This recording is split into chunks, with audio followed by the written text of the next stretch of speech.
Hey guys, it's me again.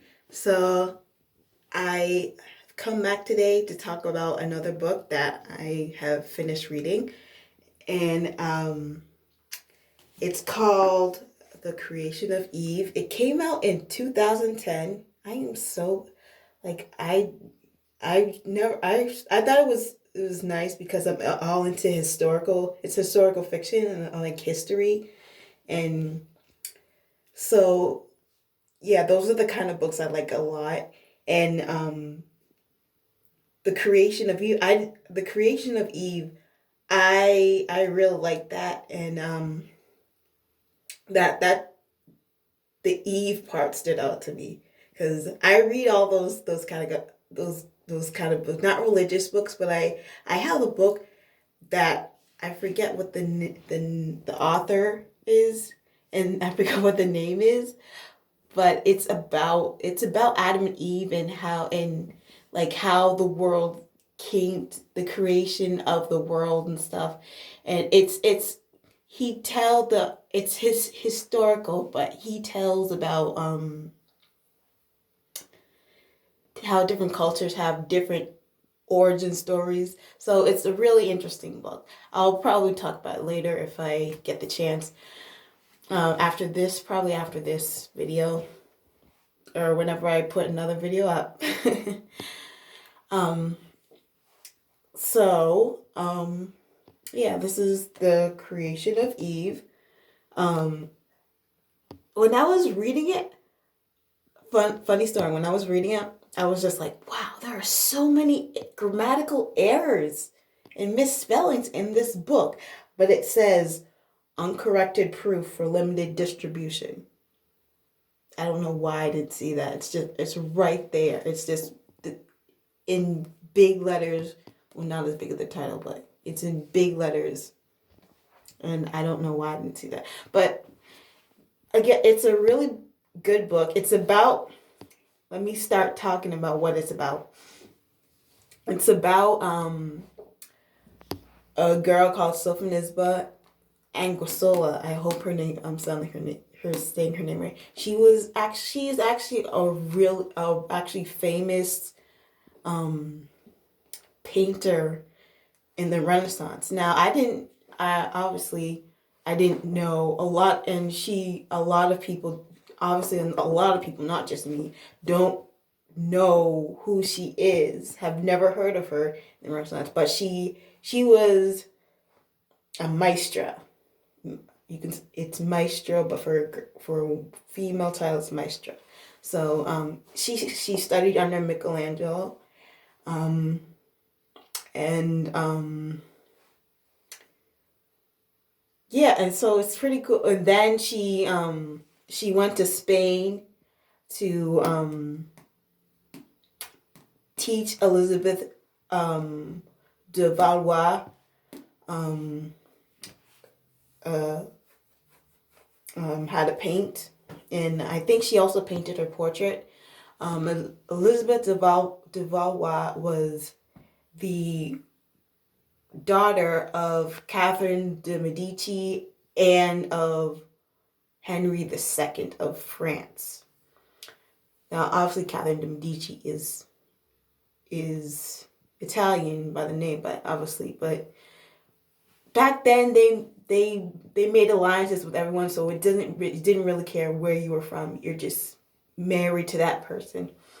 So, and that's what Catherine de Medici did to Elizabeth de Valois. She married her off to the King of Spain, and yeah, and he was 33, and she was like sick. No, she was. I think he no, or maybe he was 32. 32 or 33, and she was like 16, and she didn't she when and when she when they first got married, she didn't have her she wasn't getting her menstrual cycle, and or in the book they call it monthly courses. And it's a really interesting book. obviously it's again, it's historical fiction, so but it starts out when she's in Italy studying under Michelangelo, and she has an affair with another one of his apprentices, and she thinks that he's going to marry her. He wants to marry her because he was attracted to her, and so they have sex. Back then, it was just like, that's so scandalous. I mean, like, she even when she was a child, she even witnessed a dad killing his daughter because she had an affair out of wedlock. And so, like, she didn't want to disgrace her family. Even her family are lower nobles. They still are, they, they still are noble. So, especially in a noble society, you can't do that. So she never tells her family, but her dad tells her that she got a letter saying that the King of Spain wants her to teach his young bride, Elizabeth de Valois, how to draw, how to draw and how to paint. So she does it. She goes there um and to get away from all the gossip, and she feels guilty, so she's not gonna go. She goes to Spain too. So she technically banishes herself. And when she gets there, she's basically like a lady in waiting now. And a lot of the other ladies in the court ladies in waiting in the court look down on her. And there's just a lot of scandal. There's always scandal with royals. There is. Actually, just rich people in general. There's a lot of scandal with rich people. And when you're in the public eye, there's going to be people are going to scrutinize you no matter what. So most of the book takes place when she's in Spain. And obviously, none of this, obviously, it's fiction. But she does it's basically told it has a diary set format. She basically tells what's going on in the castle. There's actually the love triangle between Elizabeth de Valois and the king and his half brother Don Juan. And Don Juan is a legitimate son. The king's name is Felipe, and his dad, who's also named Felipe, I believe, he had an affair with an Austrian woman,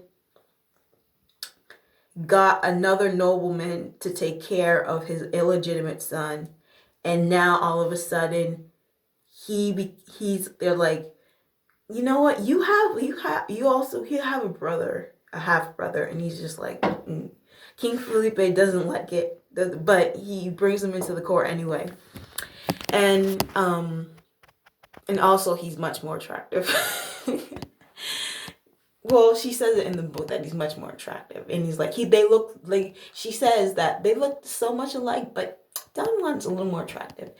And yeah, so he kind of witnesses, and King Felipe kind of witnesses Don Juan and how Elizabeth is falling for Don Juan, and he's just like, I'm not having this. So he tries to get rid of him so many times. He tries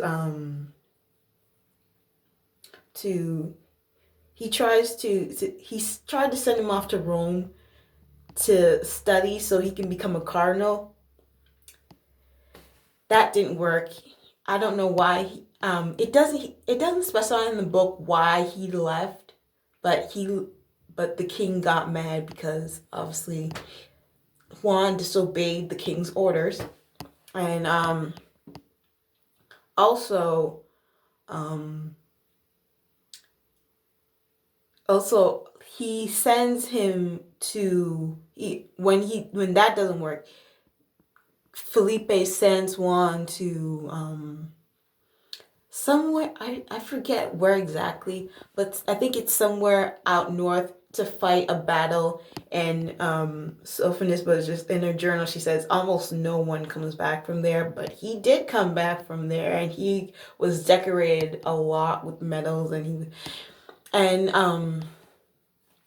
yeah, and so, and at one point Sophonisba thought that I'm just gonna call her Sophie. Some people call her Sophie in the books, Sophie thought that the king was poisoning Elizabeth right after they had their daughter. They had two daughters, because she was sick almost all the time, and so that was bad. Obviously, no one wants to get sick, and she has like she's basically sick throughout the book. She has smallpox at the first time we meet her, then she gets it again, then she has a baby, then she's resting, and then she has another baby, and then they think she gets poisoned, but obviously she doesn't. But Sophie's servant tells Elizabeth, and she's just like, oh, you know what, so I think I have to leave, and they leave. And Don Juan is taking her, but then again the king doesn't like Don Juan around his queen, because they're falling in love. And so then the king stops them, and he's just like, and that's when he sends him to war. And but he comes back, and he's just like, you can't keep me down.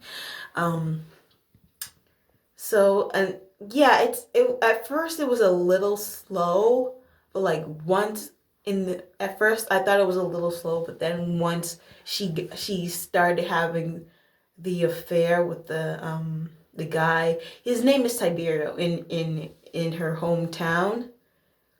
He's also of noble descent too, but he's a little higher than her. And then she asked him, when she's in Spain, she writes to him, she asks him point blank, why didn't you marry me? And he says, well, you're a lady in waiting now, so obviously you're much higher than I am. And it's just like, that's a terrible excuse. I feel like that's a terrible excuse. You just want to get out of it. Come to terms.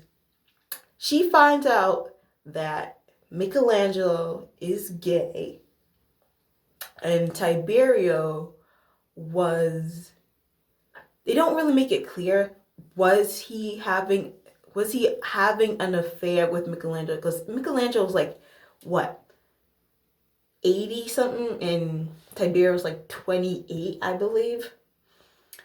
And Sophie, I don't know how Sophie, I think Sophie was 17, I believe. I'm not sure when this affair happened, but when she went to Spain, she found out that Tiberio was having an affair with Michelangelo, or Michelangelo was, but we do know for a fact that Michelangelo was lusting after boys, because I don't know if they're necessarily young boys, because because throughout the book they say that people have been spreading rumors that he's had affair. He likes boys. He's had affair before, but his friends have tried to brush it off and say, no, that's not. Obviously, because homosexuality was looked down upon, especially by the Pope, and he painted the Sistine Chapel, which is, if you've seen pictures of they're all basically all naked. Adam's naked. There are naked people everywhere. So the authorities come to Tiberio. They ask him, "Is this true? Are you affiliated with Michelangelo in that way?" And he's just like, "No." But then they find a statue that a bust of a statue that he was working on, and I don't know if it was they thought it was a picture. They thought it was a bust of Michelangelo or whatever he was working on, but they found it and was like, "Oh, but that's a picture, but that's a bust of Michelangelo that you're working on, but you say you're not having an affair with him." So he goes to prison. She tries to get the king to, or she tells she tries to get the king to send for Tiberio so she can marry him, because the queen, again, Elizabeth de Valois, if you're not following, which I hope you are, she was just like, "Well, you know what, Sophie, I'm gonna try to get you a husband." And it's just like, if the king orders you to marry someone, you're most likely gonna have to, unless you want to go against the king of any place. If a king orders you to get married to someone, you get married to them. So she asked Elizabeth. So Sophie asked Elizabeth to, if you want me to marry someone so bad, I'll ask you to ask the king to send Tiberio to me. And the king comes back and says, "Oh, well, he's dead, actually. I think they sent him to sea after he went to prison, and he died." So yeah, but again, no, I feel like no book gets enough justification if you just explain it. You have to read it to actually get a lot. You have to read it to get into the book. But yeah, I think it's really good. I still don't read as much historical fiction, but it's pretty good. I mean, I still do like historical fiction. And Creation of Eve by Lynn Cullen is pretty good. So that's basically all I have to say. Peace. Bye.